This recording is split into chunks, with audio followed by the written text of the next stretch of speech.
ಮೊದಲೇ ಚಂಡಿಯವರೇ ಆಗ್ಲಿ ಭಾಗವತನೇ ಆಗ್ಲಿ ಒಂದು ಒಂದು ಚೌಕಟ್ಟಿರ್ಬೇಕು ಅದಕ್ಕೆ.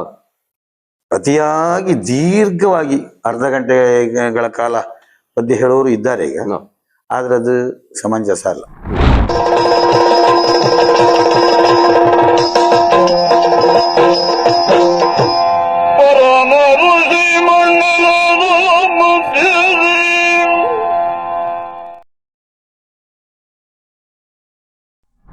ಅಂದ್ರೆ ಈ ಮಕ್ಕಳಿಗೆ ಈಗ ಸೇರುವಂತ ಸಮಯ ಯಾವಾಗ ಸರ್? ಅದು ಸೇರುವಂತ ಸಮಯ ಅದು ಇದಂತಿಲ್ಲ, ಬಂದು ಸೇರ್ಬೋದು. ನಿರಂತರ ಬರ್ಬೇಕು, ಮತ್ತೆ ನಿರಂತರ ಬರ್ಬೇಕು. ವಾರದಲ್ಲಿ ಎಷ್ಟು? ವಾರದಲ್ಲಿ ಒಂದು 2-3-4 ದಿವಸ ಮಾಡ್ತೇವೆ. 3 ಸಂಜೆ ಟೈಮ್. ಟೈಮಿಂಗ್ಸ್ ಇದೆಯಾ? ಈ ಟೈಮಿಂಗ್ಸ್ ಇದೆ. ಸಂಜೆ 3 ಗಂಟೆಯಿಂದ 6 ಗಂಟೆ 6-7 ಗಂಟೆವರೆಗೆ ಆಯ್ತು. ಇವರೆಲ್ಲ ಬಂದು ಸ್ವಲ್ಪ 6-7 ಗಂಟೆ ಆಯ್ತು. ಸುಮಾರು ಒಂದು 7-8 ಜನ ಬರ್ತಾರೆ. ವಾರದಲ್ಲಿ ಯಾವ ದಿವಸ? 3 ದಿವಸ ಅಂದ್ರೆ ಯಾವ ದಿವಸ? ಶನಿವಾರ ಆದಿತ್ಯವಾರ ಉಂಟು. ಮತ್ತೆ ಮಧ್ಯ ಒಂದ್ ದಿವಸ, ಮಧ್ಯ 1-2 ದಿವಸ. ಯಾರು ಕಲಿಯೋರಿದ್ರೆ ಅಲ್ವಾ ಬರ್ತಾರೆ. ಯಕ್ಷಗಾನಕ್ಕೆ ಒಂಥರ ಆಸಕ್ತರು ಜಾಸ್ತಿ ಜನ ಇದ್ದಾರೆ.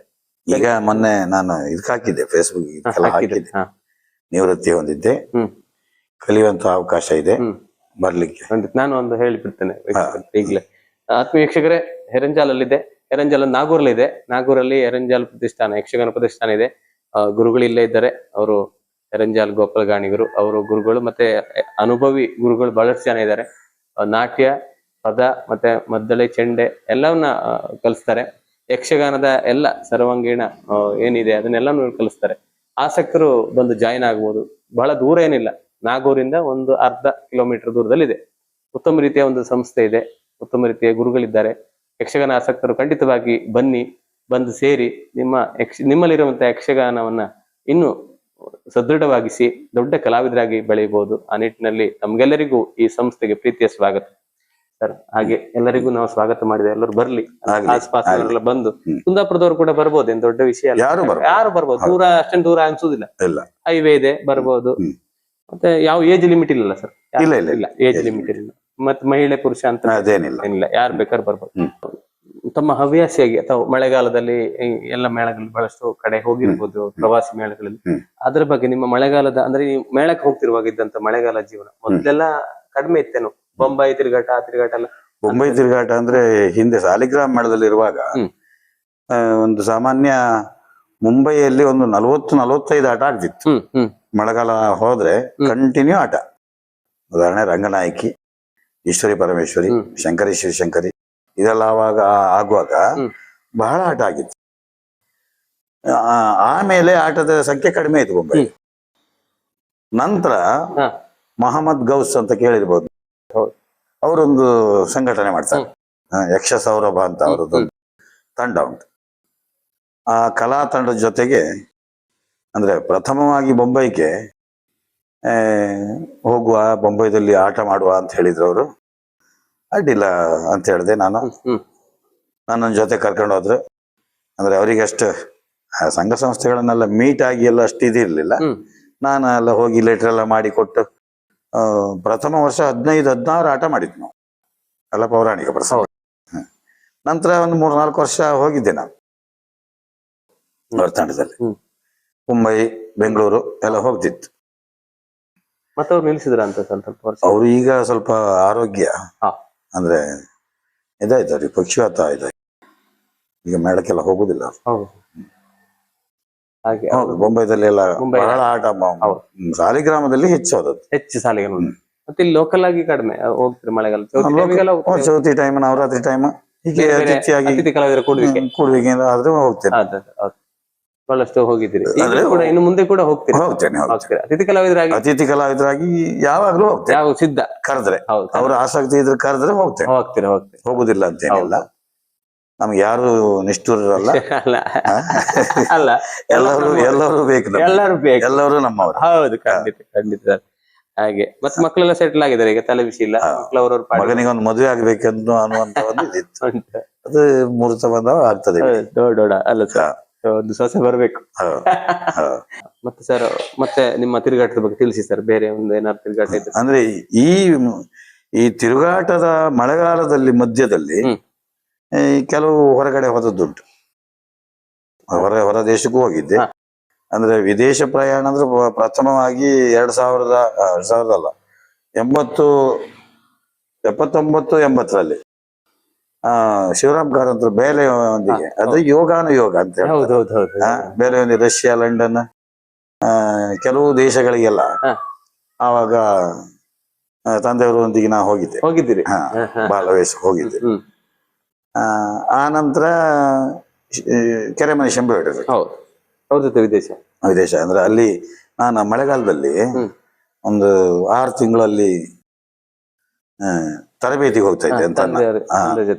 ತಂದೆಯವರು ವೈಶಾಖದಲ್ಲಿ ಹೋಗ್ತಾರೆ, ನಾನು ಮಳೆಗಾಲದಲ್ಲಿ ಹೋಗಿ ನಾಟ್ಯ ಕಲಿಸ್ಲಿಕ್ಕೆ ಅಲ್ಲಿ ಮಕ್ಕಳಿಗೆ ಅವ್ರ ಕೇಂದ್ರ ಉಂಟಲ್ಲ ಅಲ್ಲಿ ಇರ್ತಿದ್ದೆ ನಾನು 6 ತಿಂಗಳು. ಇದರಿಂದ ಅವರು ಒಂದ್ಸಲ ವಿದೇಶಕ್ಕೆಲ್ಲ ಕರ್ಕೊಂಡು ಹೋಗಿದ್ರು. ಫ್ರಾನ್ಸ್, ಕೆಲವು ಮಯೋರ್ಕಾ ದ್ವೀಪ, ಹಂಗೇರಿ, ಬಲ್ಗೇರಿ, ಕೆಲವು ದೇಶಗಳಿಗೆಲ್ಲ ಅವ್ರು ಕರ್ಕೊಂಡು ಹೋಗಿದ್ರು. ಸಣ್ಣ ಪ್ರಾಯ ಆವಾಗ ಪ್ರೌಢನಾಗಿದ್ದೆ. 30 ವರ್ಷ, 32 ವರ್ಷ ಹೋಗ್ತಿರುವಾಗ ಆವಾಗ್ಲೇ ಹೋಗಿದ್ದೆ. ನಂತರ KV ಸುಬ್ಬಣ್ಣ ಅವರವರು ನೀನಾಸಂ ಹೆಗ್ಗೋಡಿಗೆ ಅಲ್ಲಿಗೆ ತರಬೇತಿಗೆಲ್ಲ ಹೋಗ್ತಾ ಇದ್ದೆ. ನಾಟ್ಯ ಅಂದ್ರೆ ನಾಟಕಕ್ಕೆ ಅವರು ಈ ಯಕ್ಷಗಾನ ನಾಟ್ಯ, ಯಕ್ಷಗಾನ ಹಾಡುಗಳನ್ನೆಲ್ಲ ಮಾಡ್ತಿದ್ರು. ಅಲ್ಲಿ ನಾಟ್ಯ ಕಲಿಸ್ಲಿಕ್ಕೆಲ್ಲ ಹೋಗ್ತಾರೆ ಮಳೆಗಾಲದಲ್ಲಿ. CR ಜಂಬೆ, ಅಕ್ಷರ ಇವರೆಲ್ಲ ಕೇಳಿರ್ಬೋದು. ಸುಬ್ಬಣ್ಣ ಅವರು ಇರುವಾಗ ಅವ್ರು ಕರೆಸ್ತಿದ್ರು. ಮತ್ತೆ ಸುಬ್ಬಣ್ಣ ಅವರ ನಿರ್ದೇಶನದ ಒಂದು national school of drama Delhi, ಅಲ್ಲಿ ಒಂದು ಲೋಕಶಾಕುಂತಲ ಅಂತ ನಾಟಕ ಮಾಡಿದ್ರು. ಅದು ಯಕ್ಷಗಾನದ ಟೈಪಲ್ಲೇ, ಯಕ್ಷಗಾನದ ವೇಷಭೂಷಣ, ಯಕ್ಷಗಾನದ ನಾಟ್ಯ, ಯಕ್ಷಗಾನದ ಭಾವಾಭಿನಯ, ಮಾತುಗಾರಿಕೆ ಇದನ್ನೆಲ್ಲ ಸೇರಿಸಿ ಯಕ್ಷಗಾನ ಟೈಪಲ್ಲೇ ಅದೊಂದು ಅಭಿಜ್ಞಾನ ಶಕುಂತಲ. ಅದಕ್ಕೆ ನಾಟ್ಯ ಹಾಡುಗಾರಿಕೆಗೆ ನಿರ್ದೇಶನಕ್ಕೆ ನಾನು ಕರ್ಕೊಂಡು ಹೋಗಿದ್ರು. ಒಂದು 3 ತಿಂಗಳಲ್ಲಿ ಅಲ್ಲಿ ನ್ಯಾಷನಲ್ ಸ್ಕೂಲ್ ಆಫ್ ಡ್ರಾಮಾದಲ್ಲಿ ಅಲ್ಲೇ ತರಬೇತಿ.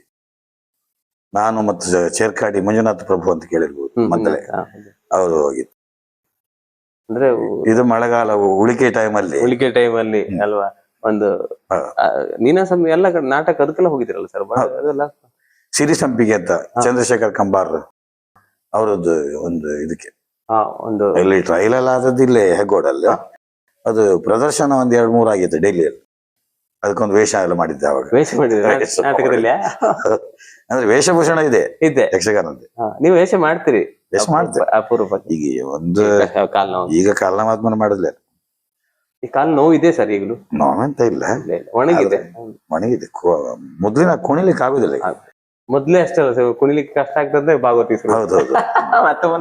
ಅಂದ್ರೆ ಭಾರಿ ಹಾರ್ಡ್ ಕುಣಿತ ಆಗುದಿಲ್ಲ, ಕಷ್ಟ ಆಗುತ್ತೆ. ಮಧ್ಯೆ ಮಧ್ಯೆ ಜೋಡಾಟ ಬಂದ್ರಂತೂ ಭಾಗವತಿಗೆ ತೊಂದ್ರೆ ಇಲ್ಲ. ಭಾಗವತಿಗೆ ಕೂತುಕೊಳ್ಳೋದು ನೋಡಿದ್ರೆ ಸರಿ. ಅದರಲ್ಲಿ ಒಂದು ಉನ್ನತ ಮಟ್ಟಿಗೆ ಏರಿದ್ದೇನು.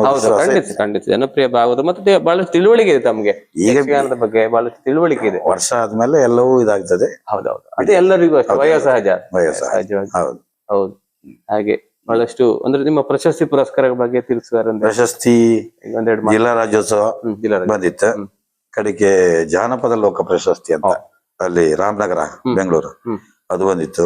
ಜಿ ಶಂಕರ್ ಪ್ರಶಸ್ತಿ, ಅದಕ್ಕೆ ಶ್ರೀನಿವಾಸ ಉಡುಪ ಪ್ರಶಸ್ತಿ, ಸೀತಾನದಿ ಗಣಪಯ್ಯ ಶೆಟ್ಟಿ ಪ್ರಶಸ್ತಿ, ನಾರಾಯಣಪ್ಪ ಉಪ್ಪೂರ್ದ ಪ್ರಶಸ್ತಿ, ಹೀಗೆ ಕೆಲವು ಒಂದು ಖಾಸಗಿ ಪ್ರಶಸ್ತಿ ಎಲ್ಲ ಬಂದಿತ್ತು. ರಾಜ್ಯ ಪ್ರಶಸ್ತಿಗೆಲ್ಲ ಮಾಡಿದ್ದೆ, 1-3 ವರ್ಷದಿಂದ ಹಾಕ್ತಾ ಇದ್ದೆ. ನೋಡೋಣ, ಇನ್ನು ನಿರೀಕ್ಷೆ ಈ ವರ್ಷದಲ್ಲಿ ಸಿಗಲಿ ಏನೋ ನಿಮ್ಮ ಹಾರೈಕೆ ನಿಜ ಆಗ್ಲಿ. ಎಲ್ಲರೂ ಒಂದು ವೋಟ್ ಮಾಡಿ ನನ್ನ ಸಾಧನೆಗೆ ಸಿಕ್ಕಿದ್ರೆ ಒಂದು ತೃಪ್ತಿ ಇದಿತ್ತು. ಹೌದೌದು, ಸಾಧಿಸ್ಬೇಕು. ಅಷ್ಟು ಅಧ್ಯಯನ ಮಾಡಿ, ಅಷ್ಟು ವರ್ಷ ತಿರುಗಾಟ ಮಾಡಿ. ಎಷ್ಟು ವರ್ಷ ತಿರುಗಾಡ್ತಾರೆ? ಎಷ್ಟು ವರ್ಷ ಆಗಿತ್ತು ತಿರುಗಾಟ? ನನ್ನದು 77ರಲ್ಲಿ ಕೇಂದ್ರಕ್ಕೆ, ಒಂದು 4 ವರ್ಷ ಅಲ್ಲಿಯೇ. 81. ಅಲ್ಲಿಂದ ಮೇಳ ತಿರುಗಾಟ. 40-42 ವರ್ಷ ತಿರುಗಾಟ ಆಯ್ತು. 42 ವರ್ಷ ಅಲ್ಲ ಸರ್, 81, 45, 46 ವರ್ಷ. 47ನೇ ವರ್ಷ. ಅಪ್ಪ, ಸುದೀರ್ಘ ತಿರುಗಾಟ. ಆಗ್ಲಿ ಸರ್, ಬಹಳ ಖುಷಿ ಆಯ್ತು. ಆದ್ರೆ ಸರ್, ನಮ್ಮ ಈಗಿನ ಟ್ರೆಂಡ್ ಬಗ್ಗೆ ನೀವೇನ್ ಹೇಳ್ತೀರಿ? ಅಂದ್ರೆ ಹಿಂದಿನ ಯಕ್ಷಗಾನ ಅಂದ್ರೆ ಪದ್ಯದಲ್ಲಿ ಆಗಲಿ, ನಾಟ್ಯದಲ್ಲಿ ಆಗಲಿ, ಮೃದಂಗ, ಚಂಡೆ, ಅಂದ್ರೆ ಭಾಗವತನನ್ನ ಅವಲಂಬಿಸಿ ಮದ್ದಲೆ, ಚಂಡೆ ಎಲ್ಲ ಇರ್ತದೆ. ಭಾಗವತ, ಮದ್ದಲೆ, ಚಂಡೆಯವರು ಎಲ್ಲವರು ವೇಷಧಾರಿಯನ್ನ ಅವಲಂಬಿಸ್ಬೇಕು. ಯಾಕೆಂದ್ರೆ ನಮ್ಮನ್ನೇ ಅನುಸರಿಸಿರುವವರು, ನಮ್ಮನ್ನೇ ನಂಬ್ಕೊಂಡಿರುವವರು, ಮುಮ್ಮೇಳದ ಕಲಾವಿದರು. ಅವರಿಗೆ ನಾವು ದ್ರೋಹ ಮಾಡಬಾರ್ದು. ಅವ್ರೇನೋ ಕುಣಿಯೋದು, ನಾವೇನೋ ಬಾರಿಸೋದು, ನಾವೇನೋ ಪದ್ಯ ಹೇಳೋದು, ಅವ್ರೇನೋ ಅಭಿನಯ ಮಾಡುವುದು, ಇಂಥದೆಲ್ಲ ಆಗ್ಬಾರ್ದು. ಯಾಕೆಂದ್ರೆ ನಮ್ಮಲ್ಲಿ ಹೊಂದಾಣಿಕೆ ಬೇಕು. ಮತ್ತೆ ಯಕ್ಷಗಾನದ ಪದ್ಯಗಳು ಬಹಳ ವಿಸ್ತಾರ ಮಾಡುವುದು ಅಷ್ಟು ಒಳ್ಳೇದಲ್ಲ. ಯಾಕೆಂದ್ರೆ ಹೇಳಿದ್ದನ್ನೇ ಹೇಳುವುದು, ಮಾಡಿದ್ದನ್ನೇ ಅಭಿನಯ ಮಾಡುವುದು. ಒಂದು ಪದ್ಯದಲ್ಲಿ ಒಂದು ಇತಿ ಮಿತಿ ಅಂತ ಬೇಕು. ಮದ್ದಲೆ ಚಂಡಿಯವರೇ ಆಗ್ಲಿ, ಭಾಗವತನೇ ಆಗ್ಲಿ, ಒಂದು ಒಂದು ಚೌಕಟ್ಟಿರ್ಬೇಕು ಅದಕ್ಕೆ. ಅತಿಯಾಗಿ ದೀರ್ಘವಾಗಿ ಅರ್ಧ ಗಂಟೆಗಳ ಕಾಲ ಪದ್ಯ ಹೇಳೋರು ಇದ್ದಾರೆ ಈಗ, ಆದ್ರೆ ಅದು ಸಮಂಜಸ ಅಲ್ಲ. ಅಂದ್ರೆ ಆ ಬಿಸಿ ಹೋಗ್ತದೆ. ಪ್ರೇಕ್ಷಕರ ಸಂಯಮವನ್ನು, ಪ್ರೇಕ್ಷಕರು ಸಂಯಮವನ್ನು ಕಳ್ಕೊಳ್ತಾರೆ. ಎಂತ ಇದು ಮಾಡ್ತಾರಪ್ಪ, ನಿಲ್ಸುದಿಲ್ಲಪ್ಪ, ಬರೇ ಕುಣಿತಾ ಇರ್ತಾರೆ ಅನ್ನುವಂತ ಮನೋಭಾವ ಈಗಲೇ ಹುಟ್ಟಿದೆ ಪ್ರೇಕ್ಷಕರು. ಹಿಂದೆಲ್ಲ ಈ ರೀತಿ ಇರ್ಲಿಲ್ಲ. ಮತ್ತು ಕೇಳ್ಬೇಕು. ನಾವ್ರು ಉದಾಹರಣೆಗೆ ಕಾಳಿಂಗನವ್ರು ನಮಗೆಲ್ಲ ಆದರ್ಶರು. ಎಲ್ಲರೂ ಸ್ಮರಣೆ ಮಾಡಿಕೊಳ್ಬೇಕಾದಂತಹ ಒಂದು ಭಾಗವತ. ಯಾಕೆಂದ್ರೆ ಹಳೆ ಮಟ್ಟು, ಹೊಸ ಮಟ್ಟು ಎಲ್ಲವನ್ನೂ ತಾನು ಮಾಡ್ಲಿಕ್ಕೆ ಸಮರ್ಥರಾದವರು. ಯಾಕೆಂದ್ರೆ ಅವ್ರ ತಂದೆಯವರು ಹಾಗೆ, ರಾಮಚಂದ್ರನವ್ರು ಒಳ್ಳೆ ಭಾಗವತರು. ಕಾಳಿಂಗನವ್ರಲ್ಲಿ ಅವ್ರ ತಂದೆಯದ್ದು ಇರಬಹುದು, ಅವರ ಗುರುಗಳು ನಾರಾಯಣ ಪೊಪ್ಪರದ್ದು ಇರಬಹುದು. ಆ ಒಂದು ಸಮ್ಮಿಳಿತದಲ್ಲಿ ಮಹಾನ್ ಭಾಗವತರಾದ್ರು. ಯಕ್ಷಗಾನದಲ್ಲಿ ಕ್ರಾಂತಿಯನ್ನ ಎಬ್ಬಿಸಿದ್ರು. ಅದನ್ನ ನಾವು ಅನುಸರಿಸಬೇಕು.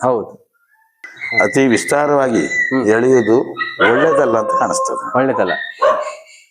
ಯಾಕೆಂದ್ರೆ ಕಲಾವಿದ ಏನೋ ಕುಣಿತಾನೆ, ಆದ್ರೆ ಕಲಾವಿದರಿಗೆ ಹೇಳ್ಬೇಕು ನಾವು, ಯಾರು ಭಾಗವತನಾದವ ಹೇಳ್ಬೇಕು, ಅಷ್ಟೆಲ್ಲ ಕುಣಿಬೇಡ ಮಹಾರಾಯ ಅಂದ್ರೆ ಕುಣಿಲಿ, ಆದ್ರೆ ಪಾತ್ರೋಚಿತವಾಗಿರ್ಬೇಕು. ಭಾವವನ್ನು ನಾವು ತಿಳ್ಕೊಳ್ಬೇಕು. ಅದನ್ನು ಬಿಟ್ಟು ಕುಣಿಲಿಕ್ಕೆ ಬರ್ತದೆ ಅಂತ ಒಂದು ತಾಳದ ಚಾಲನ್ನ 10-16 ಸಲ ಕುಣಿಯೋದು ಸರಿಯಲ್ಲ. ಅದಕ್ಕೂ ಒಂದು ಇತಿಮಿತಿ ಬೇಕು ಅನ್ನೋದು ನಿಮ್ಮ ಅಭಿಪ್ರಾಯ, ನನ್ನ ಅಭಿಪ್ರಾಯ. ಈಗ ನೀವು ಕಲಾವಿದರಿಗೂ ಅದನ್ನೇ ಹೇಳ್ತೇನೆ. ನಾನು ಹೇಳ್ತೇನೆ, ಮುಂದುವರ್ಸ್ಕೊಂಡು ಹೋಗಿ. ಹೆಚ್ಚಿಗೆ ಕುಣಿದ್ರೆ ಅದು ಬೇಡ, ಅದು ಕುಣಿಬೇಡ ಅಂತ ಹೇಳ್ತೇನೆ. ಅಲ್ಲ, ನಿಮ್ಮ ಅಂದ್ರೆ ಈಗಿನ ಕಲಾವಿದರಿಗೆ ಅದನ್ನೇ ನೀವು ಸಲಹೆ ಕೊಡ್ತೇನೆ. ನಿಮ್ಮ ಸಲಹೆ ಅದೇ, ಅಂದ್ರೆ ಹೆಚ್ಚಿಗೆ ಕುಣಿಸ್ಬೇಡಿ, ಹೆಚ್ಚಿಗೆ ಕುಣಿಬೇಡಿ. ತೆಗೆದುಕೊಳ್ಳುವವರು ತಗೊಳ್ತಾರೆ, ಬಿಡುವವರು ಬಿಡ್ತಾರೆ. ಅದಕ್ಕೆ ಯಾರಿಗೂ ನೋಡುವವರಿಗೆ ಅದು ಒಂಥರ ಆಭಾಸ ಆಗಬಾರ್ದು, ಬೋರ್ ಆಗಬಾರ್ದು, ಹಿಡಿತಬೇಕು ಅಲ್ಲ ಸರ್. ಮತ್ತು ಒಂದು 4 ಸ್ಟೆಪ್ ಕುಣಿದಿದ್ರು ಒಳ್ಳೇದಿತ್ತು ಅಂತ ಹಾಗ ಅನ್ಸ್ಬೇಕು. ರುಚಿ ಇರುವಾಗ್ಲೇ ಅದು ಖಂಡಿತ ಹಾಗೆ ಆಗ್ಲಿ ಸರ್. ಬಹಳ ಖುಷಿ ಆಯ್ತು. ನಿಮ್ಮ ನಾಗೂರ್ನಲ್ಲಿ ಇರ್ತಕ್ಕಂಥ ನಿಮ್ಮ ಕೇಂದ್ರಕ್ಕೆ ಬಂದ್ವಿ, ಯಕ್ಷಗಾನ ಕೇಂದ್ರ. ಬಹಳಷ್ಟು ಮಾತಾಡಿದ್ರಿ ತಮ್ಮ ಬಗ್ಗೆ, ತಮ್ಮ ತಂದೆಯವರ ಬಗ್ಗೆ ಕೂಡ ಮಾತಾಡಿದ್ರಿ, ತಮ್ಮ ಯಕ್ಷಗಾನ ಪಯಣದ ಬಗ್ಗೆ. ಮತ್ತೆ ಬಹಳಷ್ಟು ಅನುಭವ ಇದೆ ತಮ್ಗೆ ಯಕ್ಷಗಾನ ಕ್ಷೇತ್ರದಲ್ಲಿ. ಅದನ್ನ ನಿಜವಾಗಿ ಹೇಳ್ಬೇಕಂದ್ರೆ ಉಪಯೋಗಿಸ್ಕೊಳ್ಳಿಲ್ಲ ಹಲವಾರು ಜನ. ಯಾಕಂದ್ರೆ ಕೆಲವು ಮೇಳಗಳು ಈಗ ನಾವು ನೋಡ್ತಾ ಇದ್ ನಮ್ಮ ಒಂದು ಅಂದ್ರೆ ನೀವು ಇಷ್ಟು ನಾನು ಕೇಳಿದ ನಂತರ ನಂಗೆ ಅನ್ಸಿದ್ರೆ ನಿಮ್ಮನ್ನ ಸರಿಯಾಗಿ ಕೆಲವು ಮೇಳಗಳು ಉಪಯೋಗಿಸಿಕೊಳ್ಳಿಲ್ಲ ಅನ್ಸುತ್ತೆ. ಯಾಕಂದ್ರೆ ನಿಮ್ಮ ಪ್ರತಿಭೆಯನ್ನ ಸರಿಯಾಗಿ ಉಪಯೋಗಿಸಿಕೊಳ್ಳಿಲ್ಲ. ಆದ್ರೂ ನೀವು ಅದನ್ನೆಲ್ಲ ಮೆಟ್ಟಿ ನಿಂತು ಉತ್ತಮ ಜನಪ್ರಿಯ ಭಾಗವತರ ಆದ್ರಿ. ನಿಜವಾಗಿ ಸ್ಥಾನಮಾನೆಯನ್ನು ಲೆಕ್ಕ ಇಟ್ಕೊಳ್ಳತ್ತ ಅಲ್ಲ ಸರ್, ಯಾವುದೂ ಇಲ್ಲ, ಬರೀ ಕಲೆ ಮಾತ್ರ. ನಮ್ಮಲ್ಲಿರುವಂತ ಪ್ರತಿಭೆ ಅದೊಂದು, ಮತ್ತೆ ನೆನಪು ಶಕ್ತಿ ಭಯಂಕರ ಸರ್ ಅಲ್ಲ. ಎಲ್ಲ ಪ್ರಸಂಗ ಬಾಯಿ ಪಟ್ಟ ಅಂದ್ರೆ ನಮ್ಗೆ ಆಶ್ಚರ್ಯ ಆಗ್ತದೆ. ನಮ್ಗೆ ಈಗ ಒಂದು ಫೋನ್ ನಂಬರ್ ನೆನ್ಪಿಟ್ಕೊಳ್ಳಿಕ್ಕೆ ಆಗುದಿಲ್ಲ ಇಂಥ ಪರಿಸ್ಥಿತಿಲಿ. ಅಂದ್ರೆ ನೀವು ಕೋಡಿ ಅವರು ನಮ್ಮ ಮೊನ್ನೆ ನಾವು ಸಂದರ್ಶನ ಮಾಡಿದ್ವಿ, ವಿಶ್ವನಾಥ ಗಾಣಿಗರು ಅವರು ನೆನಪು ಶಕ್ತಿ, ಜ್ಞಾಪಕ ಶಕ್ತಿ ಉತ್ತಮವಾಗಿತ್ತು. ಅವರು ಮೇಳದ ಆಟ ಸಂಪೂರ್ಣ ಹೇಳ್ತಿದ್ರು. ಅಂತ ಒಂದು ಅಂದ್ರೆ ಇದೆಲ್ಲ ಸರ್ ಅಂದ್ರೆ ನಿಮ್ಮಲ್ಲಿ ಆ ಯಕ್ಷಗಾನದ ಮೇಲೆ ಇರ್ತಕ್ಕಂಥ ಪ್ರೀತಿ, ಆ ಪ್ರೀತಿ ನಿಮ್ಮನ್ನ ಈ ತರ ನೋಡಿ ಬಹಳ ಖುಷಿ ಆಯ್ತು ಸರ್. ನಮ್ಮ ವೀಕ್ಷಕರ ಪರವಾಗಿ, ಅದೇ ರೀತಿ ನಮ್ಮ ಚಾನೆಲ್ ಪರವಾಗಿ ನಿಮಗೆ ಧನ್ಯವಾದಗಳು. ಅದೇ ರೀತಿ ಸರ್ ಉತ್ತಮ ರೀತಿಯಲ್ಲಿ ಇನ್ನು ಮುಂದೆ ಕೂಡ ಯಕ್ಷಗಾನ ರಂಗದಲ್ಲಿ ಸೇವೆ ಸಲ್ಲಿಸ್ತಾ ಇರಿ. ಯಾಕಂದ್ರೆ ನಿಮ್ಮ ಸೇವೆ ಬೇಕು ಯಕ್ಷಗಾನ ರಂಗಕ್ಕೆ. ಮತ್ತೆ ನಿರ್ದೇಶನ ಕೂಡ ತಾವು ಮಾಡ್ತೀರಿ, ಯಾರು ಬೇಕಾದ್ರೂ ನಿಮ್ನ ನಿರ್ದೇಶನ ಮಾಡಿಸ್ಕೊಳ್ಬಹುದು, ಯಾರು ಹೇಳಿದ್ರು ಹೇಳುವಂತ ಒಂದು ಮನಸ್ಸು ನಮ್ಮಲ್ಲಿ ಉಂಟು. ಮತ್ತೆ ಈ ಸಂಸ್ಥೆಗೆ ಬಂದು ಜಾಯಿನ್ ಆಗಿ ಕಲಿಯೋರು ಕಲಿಬಹುದು, ಯಾರು ಬೇಕಾದ್ರೆ ಎಲ್ಲರಿಗೂ ಸ್ವಾಗತ. ಯಾವಾಗ ಬಂದ್ರು ಅವ್ರಿಗೆ ಸ್ವಾಗತ. ಖಂಡಿತ ಸರ್, ಖಂಡಿತ.